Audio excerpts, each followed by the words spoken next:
Hello again, and welcome to the dessert portion of our Kaizen Creations demos for this week. We are introducing our 4-ingredient chocolate vegan ice cream. The 4 ingredients are frozen bananas, almond milk, vanilla extract, and cocoa powder.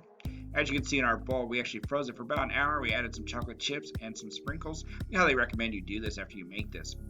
The first thing you're going to do is you're going to slice 2 bananas into little slices, put them on a baking sheet, put them in the freezer for about 30 minutes to an hour.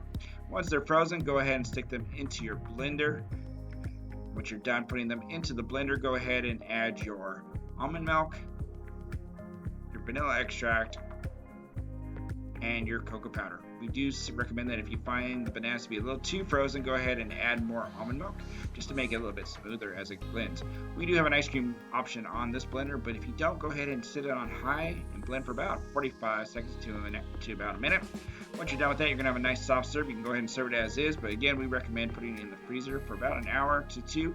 Take an ice cream scooper, put it in 2 little balls. Next you know it, you got yourself some nice ice cream. The recipe can be found at plantobefit.org/blog. Thank you for coming.